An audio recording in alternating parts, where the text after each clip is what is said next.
Selamat sore, rekan-rekan dan dosen yang kami hormati, Bapak Nicholas Ekulides Wayunigroho, Master of Computer Science.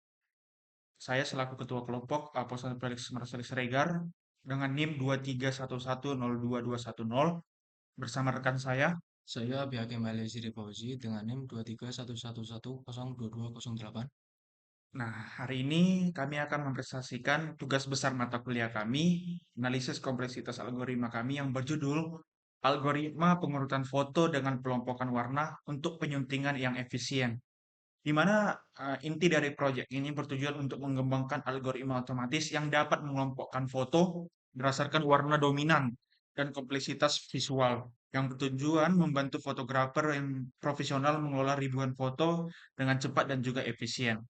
Nah, untuk mencapai tujuan yang sudah saya sebutkan sebelumnya, kami menggunakan algoritma Cummins yang diterapkan dengan dua pendekatan utama, yaitu algoritma iteratif dan juga rekursif. Kita bahas yang pertama, iteratif, di mana pendekatan ini menggunakan mekanisme loop untuk menemukan sentroid warna hingga konvergen atau konvergensi tercapai. Kelebihan dari iteratif sendiri ini, waktu eksekusinya yang terbilang cukup singkat, dengan runtime berkisar 20 hingga 36 detik untuk data inputnya yang 2000 kali 1947 megapiksel. 1947 piksel. Kurangannya itu kurang presisi saat menangani dataset yang kecil dengan struktur hierarkis. Kemudian untuk yang kedua itu rekursif, di mana pendekatan ini menggunakan fungsi yang dipanggil secara berulang untuk membagi dataset hingga klaster stabil. Kelebihannya presisi lebih tinggi, terutama untuk dataset-dataset yang kecil. Kurangannya itu eksekusinya, waktu eksekusi yang dibutuhkan cukup terbilang lama, sekitar 70 hingga 130 detik yang untuk data yang sama, seperti yang iteratif tadi, dan membutuhkan lebih banyak sumber daya. Kemudian dari hasil analisis kami, dari hasil demo kami, eh, terdapat grafik terdapat grafik di mana grafik ini menunjukkan algoritma iteratif lebih cepat untuk dataset besar karena pendekatannya yang linear. Sebaliknya, untuk algoritma rekursif unggul dalam ketepatan clustering, terutama untuk data dengan hierarki warna yang kompleks. Namun, penting juga untuk dicatat bahwa trade-off antara kecepatan dan akurasi menjadi faktor pendukung atau faktor utama dalam pemilihan algoritma. Jadi, keseluruhan proyek kami ini dibangun menggunakan bahasa pemrograman Python ya Mas Abi ya. Dengan library seperti OpenCV, Scikit-learn, dan Matplotlib. Kami juga mengembangkan dua modul utama tadi yang sudah kami sampaikan, yaitu iteratif dan juga metode rekursif yang dapat diuji secara terpisah. Jadi kami membuat ini dalam metode yang terpisah, jadi dicoba sendiri-sendiri. Selain itu, program ini juga mencakup antarmuka demo yang membantu pengguna memahami cara kerja algoritma serta menganalisis runtime dan hasil dari clustering. Sebagai penutup dari presentasi mengenai poster berikut ini, saya bisa menyimpulkan atau kami dapat menyimpulkan bahwa algoritma ini menawarkan solusi praktis bagi seorang fotografer untuk mempercepat proses penyuntingan foto massal. Dengan pendekatan iteratif, seorang fotografer itu dapat mengolah banyak gambar atau ribuan gambar dalam waktu yang singkat. Sementara itu, untuk pendekatan rekursif memberikan akurasi yang lebih tinggi dalam untuk proyek yang memerlukan clustering presisi.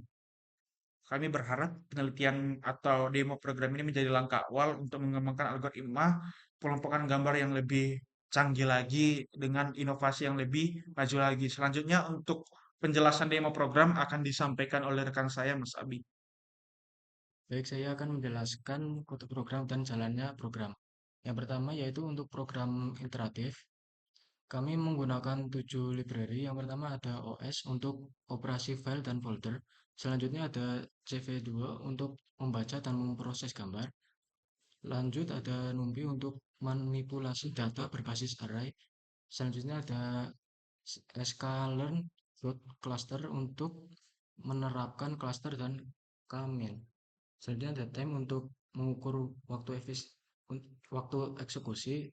Ada pandas untuk manipulasi data dan yang terakhir ada matplotlib.pyplot. untuk membuat visualisasi data.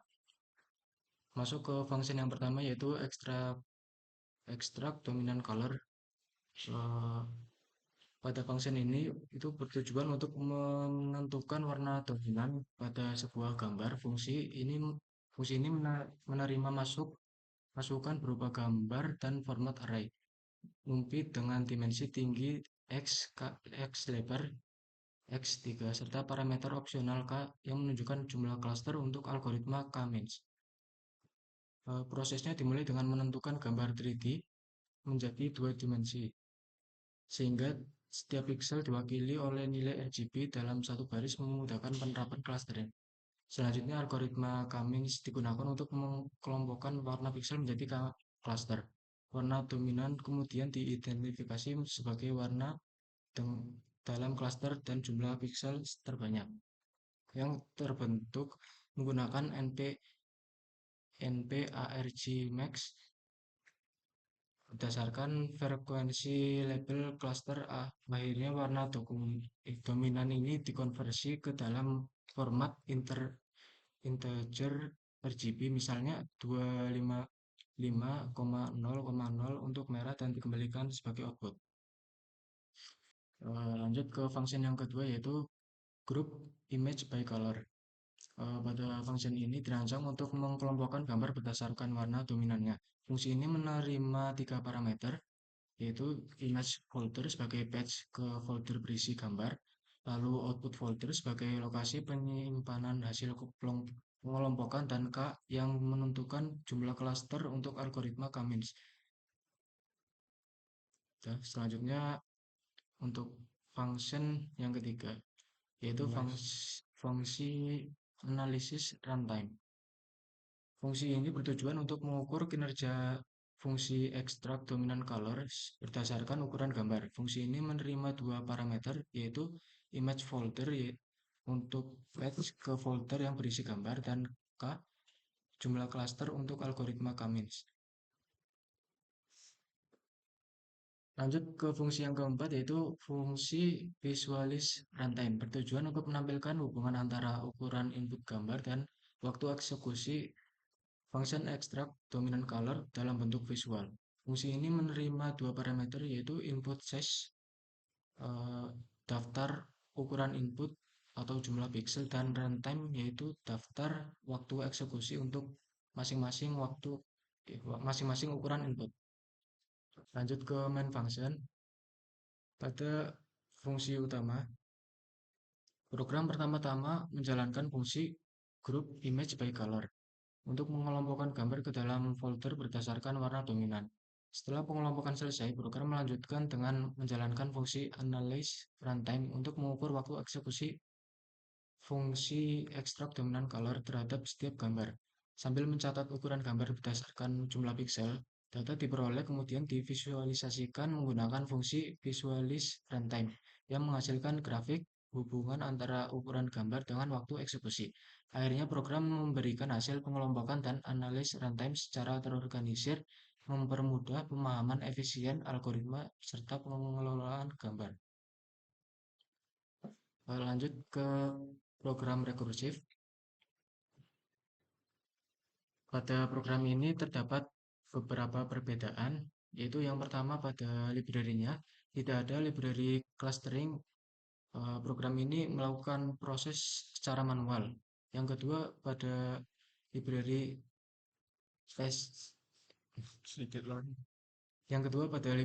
scikit-learn, program ini menjalankan program secara manual. Lanjut pada fungsi yang pertama, pada fungsi extract dominant color terdapat perbedaan. Yang pertama, menghitung jarak manual antara pixel ke pusat cluster menggunakan np.linalg.norm. Yang kedua, ada pusat cluster diperbarui secara manual hingga konvergensi atau iterasi maksimum tercapai. Program ini lebih fleksibel dan mendalam, tidak memerlukan library tambahan, namun pada rekursif program lebih lambat dan kompleks untuk database yang besar. Terus yang kedua, apa itu? Fungsi group image. Lalu pada fungsi group image by color, program memanggil ekstrak dominan color recursive untuk setiap gambar. Proses clustering pada rekursif dilakukan secara manual dan lebih edukatif. Lanjut ke fungsi analyze runtime. Pada program rekursif, waktu eksekusi dihitung menggunakan fungsi rekursif. Waktu yang terhitung lebih lama karena overhead rekursif. Yang terakhir pada fungsi visualis runtime, pada program rekursif, garis putus-putus dengan marker nilai X. Baik, dari penjelasan Mas Abi, saatnya untuk menjalankan program. Di mana sebelumnya, di mana seorang fotografer ini perlu untuk mengunggah sampel foto yang ingin dieksekusi. Nah, di sini kami hanya memuat 10 sebagai sampel dalam demo program. Nah, kemudian balik lagi ke Visual Studio Code sebagai program utama kami di mana yang ingin saya sampaikan sebelumnya nanti bagian akhir akan ada apa sambil dijalankan aja Mas, di mana akan muncul grafik yang ada fungsinya pada eh, fungsi photo clustering di bagian akhir nanti akan muncul setelah gambar dikonversi ke format RGB, kemudian di mana fungsi extract dominant color yang sudah dijalankan untuk menentukan warna dominan menggunakan Camins dari scikit-learn. Nah, setelah gambar nanti dieksekusi, maka akan muncul uh, grafik atau ya grafik yang menunjukkan runtime antar gambar. Bisa dilihat pada layar tersebut. Nah, di mana gambar-gambar itu nanti akan dikelompokkan di dalam sebuah folder berdasarkan warna dominan. Nah, folder ini otomatis dibuat melalui fungsi yang sudah kami terapkan dengan nama warna yang dominan. Bisa dilihat sebagai berikut. Nanti cepat.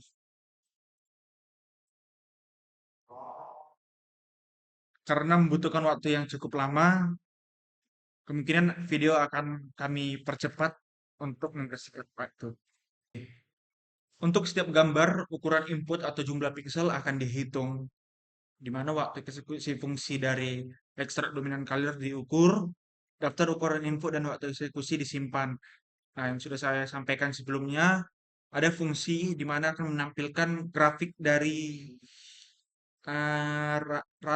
rundown atau bisa dibilang yang menghubungkan antara ukuran input serta waktu eksekusi yang mana akan ditampilkan nantinya. Nah, di layar di mana proses eksekusi gambar sudah diterapkan, sudah selesai. Coba Mas bisa masuk ke folder. Nah, di situ sudah ada folder baru output group sebagai output dari gambar yang sudah dieksekusi. Nah, di situ diterapkan berdasarkan dominan color-nya. Kemudian balik lagi ke Visual Studio Code-nya. Mungkin kita juga menunggu membutuhkan waktu yang cukup lama di sini. Nah, bisa dilihat pada layar tersebut, grafik ini menunjukkan hubungan antara ukuran input dan juga waktu eksekusi yang ditampilkan. Nah, dari grafik ini menunjukkan metode kinerja algoritma penguraman iteratif seperti itu. Nah, selanjutnya untuk rekursif atau algoritma rekursif akan disampaikan oleh rekan saya, Mas Abi. Baik, saya akan menjelaskan program untuk rekursif. Kurang lebih program sama seperti yang Mas Hapusen tadi jelaskan, seperti program Iteratif. iteratif. Yang pertama, program itu membaca semua gambar dari folder input file image di sini. Selanjutnya, setiap gambar dikonversi ke format RGB. Lalu, fungsi extract dominant color rekursif dijalankan untuk menentukan warna dominan menggunakan Camins manual berbasis rekursif. Eh, Mungkin perbedaannya yaitu jika di iteratif tadi eh, Waktunya cepat. waktunya lebih cepat, mungkin di rekursif ini waktunya Lebih lama. lebih lambat.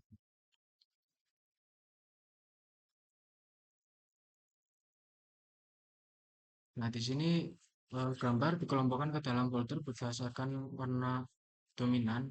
Folder akan muncul di sini dan gambar akan dikelompokkan berdasarkan warna dominan di sini. Mungkin kami akan menampilkan Satu atau dua aja satu kali ya, Mas. ya untuk sampel. Baik. Di sini sudah terdapat satu sampel gambar yang sudah diurutkan berdasarkan warna tadi di dalam folder output rekursif ini. Eh, untuk analisis runtime untuk setiap gambar ukuran input akan dihitung berdasarkan jumlah pixel. Waktu eksekusi waktu eksekusi pada fungsi ekstrak dominan color akan diukur dan daftar ukuran input dan waktu eksekusi akan disimpan.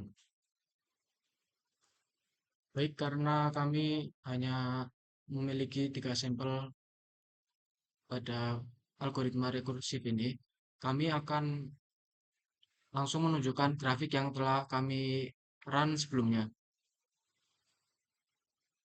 Nah, grafik menunjukkan kinerja metode rekursif seperti pada layar. Mungkin sekian dari penjelasan algoritma rekursif yang telah saya sampaikan. Selanjutnya saya kembalikan ke rekan saya. Baik, kurang lebih seperti itu penjelasan poster serta demo program yang saya dan rekan saya bisa disampaikan. Sebagai penutup, seperti yang sudah saya sampaikan, sedikit kesimpulan bahwa dari algoritma kedua ini iteratif dan rekursif dengan penggunaan pendekatan iteratif Cummins, di mana menawarkan solusi yang praktis atau solusi yang dapat mempermudah pekerjaan seorang fotografer dalam memilah foto-foto. Karena seorang fotografer itu mungkin perlu demo program seperti ini karena jika memiliki sebuah pekerjaan atau memiliki sebuah job di mana fotografer harus menentukan foto-foto mana saja yang ingin diseleksi. Sehingga dengan pendekatan ini, fotografer dapat mempersingkat waktunya dalam memilah sebuah foto. Kurang lebih seperti itu yang bisa kami sampaikan. Mohon maaf jika ada kata yang kurang berkenan atau tingkah laku kami yang kurang berkenan di hati rekan-rekan dan Bapak dosen yang kami hormati. Terima kasih atas perhatiannya. Assalamualaikum warahmatullahi wabarakatuh. Terima kasih.